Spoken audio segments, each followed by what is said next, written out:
আজকে ভেবেছিলাম যে রান্নাবান্না করতে হবে না, বাহির থেকে খাবার ঘরে আসবে। তো কিছুই করার নেই, সেই রান্নাবান্না। তো আজকে যেটা হলো, হয়তো আমি সকালবেলায় রান্নাটা করে ফেলি, তো অপেক্ষায় থেকে তারপর এখন আমাকে রান্নাটা করতে হচ্ছে যে কোনো কারণে। তো যাই হোক, এখন আমি তাড়াহুড়ো করে কি রান্না করব, তাই ঘরে বা হাতের সামনে যা ছিল তাই হচ্ছে ঝটপট আমি রান্না করতে চলে এসেছি।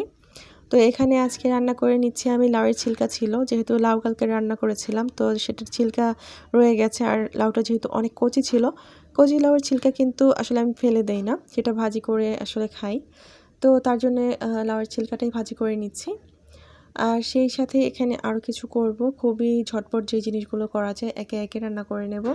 ডাল রান্না করব, সেই সাথে গরুর মাথার মগজ আছে, মগজ রান্না করব, আর সেই সাথে মাছ ভাজা করব। তো এই হচ্ছে শর্টকাট রান্না। তো রান্নাটা দেখতে থাকেন, আপনাদের সাথেই আছি। আর সেই সাথে একটা জিনিস বলবো, আজকের ভিডিওতে একদম লাস্টে আপনারা একদম সরাসরি দেখতে পারবেন যে কিছু কিছু জিনিস আছে যেগুলো আসলে আমাদের ফেসবুকে কাজ করতে গেলে বা ইউটিউবে কাজ করতে গেলে আমাদেরকে অনেক বাধার সম্মুখীন করে। আর কিছু কিছু জিনিস, সেই জিনিসগুলো যদি আমরা সমাধান করে নিই তাহলে কিন্তু আমাদের জন্যই খুব সহজ হয়ে যায়। যেমন আমরা কিন্তু রান্নাবান্নার ক্ষেত্রে দেখুন, আমি এখন রান্না করছি, রান্নাতে কিন্তু তেমন কোনো আসলে কালো বা অন্ধকার লাগছে না। তার কারণ কি, আমার মোবাইলের যে ফ্ল্যাশ লাইটটা আছে সেটা দিয়েই কিন্তু যে ভিডিওটা করছি সেটা অনেক সুন্দর লাগছে। আর এই ভিডিওটাই যখন ফ্ল্যাশ লাইটটা থাকবে না, বা আমরা রিং লাইট তো ব্যবহার করি না যারা, তাদের ক্ষেত্রে বলছি, ফ্ল্যাশ লাইটটা যখন থাকে না তখন কিন্তু ভিডিওটা অনেক বাজে দেখায় আর এই সৌন্দর্যটা অনেকটাই নষ্ট হয়ে যায়। তো আমাদের শুধু মোবাইলের ফ্ল্যাশ লাইট দিয়েই এই এতটুকু সুন্দর লাগছে, আর যখন আমরা রিং লাইট ব্যবহার করতাম তাহলে কতটা সুন্দর লাগতো একবার ভেবে দেখুন। আজকে আমি ভিডিও করতে করতে আমার মোবাইলের চার্জ চলে গিয়েছিল।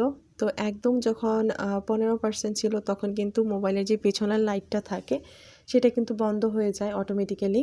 তো আর ওই 15% আপনি ভিডিও করতে পারবেন, কিন্তু মোবাইলে কোনো আলো থাকবে না।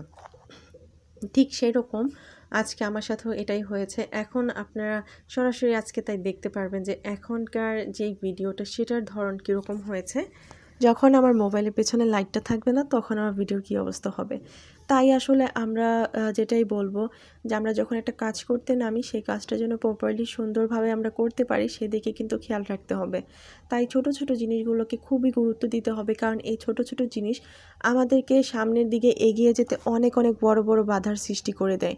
তাই আমরা যখন এই ছোট ছোট ভুলগুলোকে সংশোধন করে নেব, সেগুলোকে আসলে সংশোধন করে সঠিক পথে আমরা চলবো, তখন কিন্তু আমাদের পথটা আরও বেশি সহজ হয়ে যাবে।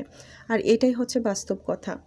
তো এখানে কিন্তু আমি গরুর মাথায় যে মগজটা নিয়েছিলাম সেটাই রান্না করে নিচ্ছি। এই মগজটা দেখতে পাচ্ছেন আমি কিন্তু চামচ দিয়ে একদম থেতলে তারপর এটাকে একদম মানে কি বলবো, এটাকে ভর্তা ভর্তা বানিয়ে নিচ্ছি। তো অনেকেই আছেন হাতে এটাকে চটকে মেখে তারপর কিন্তু এই মগজটা আসলে রান্না করে। আমি ওটা পারি না, ওরকম করে করতে আমার ভালো লাগে না। তা অনেক সময় দেখা যায় বটি দিয়ে হয়তো বা চাকু দিয়ে একটু কেটে নিই ছোটো করে, আর না হলে আমি এইভাবেই চুলোতে দিয়ে তারপর একটু যখন সেদ্ধ হয়ে যায় 2 মিনিট রাখার পর আমি চামচ দিয়ে এইভাবেই করে নিই। তো আমার কাছে এটাই ভালো লাগে। তো যাই হোক, এখানে মগজ রান্নাটা কমপ্লিট, তারপর আমি কিছু মাছ ভাজা করে নেব। তো আজকের মেনুটা এরকমই, খুব শর্টকাট করেছি। আর আমি রান্না করতে গেলে তো আপনাদের সাথে একটু একটু গল্প করি আর সেই সাথে টুকটাক টিপস দিই। তো আজকের ছিল এই আমার রান্নার ব্যাপারে টিপস, কারণ এই যে দেখুন এখন কিন্তু আমার এখানে কোনো আলো নেই।